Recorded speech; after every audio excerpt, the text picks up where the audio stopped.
마지막으로 킬러 파트에 대해서 설명을 해드리도록 하겠습니다. 킬러 파트 같은 경우에는 흔히 양적 관계랑 중화 반응 이렇게 구분을 하시는데 정확한 명칭은 화학 반응식과 양적 관계고요. 그 다음에 중화 반응과 양적 관계입니다. 이 용어에서 드러나는 것처럼 둘 다 양, 즉 여기서는 뭐 양의 개념이 질량이 될 수도 있고 아니면은 몰이 될 수도 있겠죠. 그래서 이런 두 양의 초점을 맞춰서 문제를 푸셔야 하는 거고요. 여기서 중화 반응 같은 경우에는 이온의 숫자, 즉 몰수가 주요 포인트가 됩니다. 근데 그 몰이 저기서 아까 말씀드린 것처럼 몰농도와 관련이 돼서 구할 수 있기 때문에 몰농도 파트와 같이 연습하시는 게 중요합니다. 먼저 양적 관계, 화학 반응식과 양적 관계를 대비하는 데 있어서는 정말 문제풀이 경험이 중요합니다.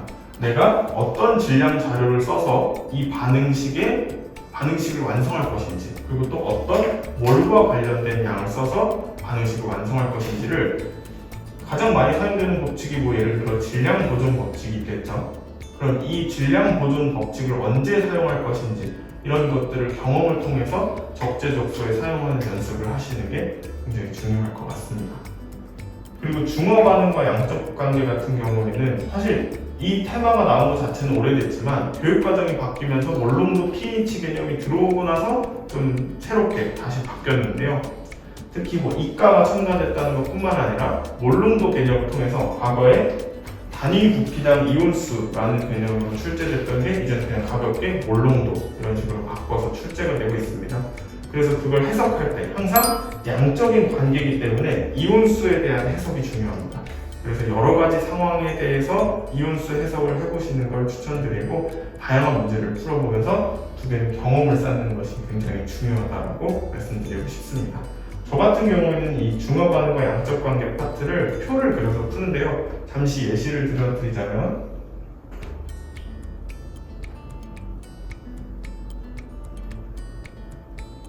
뭐 이런 식으로 이런 경우 같으면 지금 그러면 H2B인 산과 AOH 염기가 만난 상황을 이제 표로 그리는 건데 양이온은 위에 음이온은 아래 쓰고 이 알자 이온 같은 경우에는 둘 중에 하나는 반드시 0이 되기 때문에 이제 맨 위나 맨 아래 써주고 문제풀이의 중심이 되는 구경권 이온을 가운데 써주는 것이죠.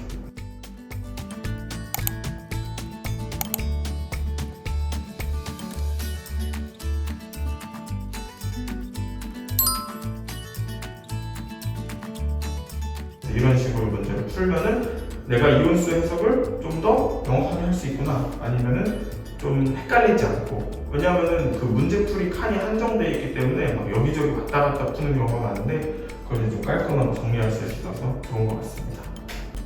그리고 이제 양적 관계, 화학 반응식과 양적 관계 문제를 풀이할 때는 순서가 굉장히 중요한데 저 같은 경우에는 첫 번째로 보는 것이 바로 이제 상태를 체크를 하는 겁니다. 왜냐하면 이제 기체이면 아까 말씀드린 아보가드로 법칙 같은 것들이 사용이 될 수 있고 또 밀도 개념, 기체의 밀도를 사용할 때 기체인지 확인하는 것이 굉장히 중요합니다. 그리고 이 상태 체크가 끝났다면 내가 찾아야 하는 정보가 무엇인지 그리고 주어진 정보가 무엇인지 판단하는 단계를 거칩니다. 예를 들어 개수가 이런 식으로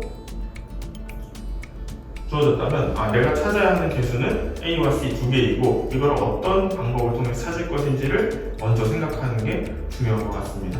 그리고 주어진 자료가 질량 자료인지 아니면 몰 자료인지 그래서 질량 자료만으로 내가 개수를 찾을 수 있는지 아니면 몰 자료만으로 개수를 찾을 수 있는지 이런 것들을 미리 설계를 하고 그 다음 문제풀이를 하면서 확인하는 식으로 운영을 했던 것 같습니다. 저 같은 경우에는 작년에는 지금 시기는 뭐 실전 모의고사도 굉장히 많이 풀었고요. 아까 말씀드렸다시피 이 두 파트는 경험치가 굉장히 중요하기 때문에 다양한 문제를 풀어보는 게 중요합니다.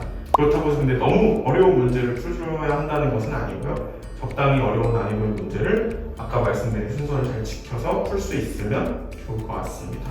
네. 지금까지 이제 화학원에서 여러분을 힘들게 붙잡을 수 있는 테마에 대해서 좀 설명을 드렸는데요.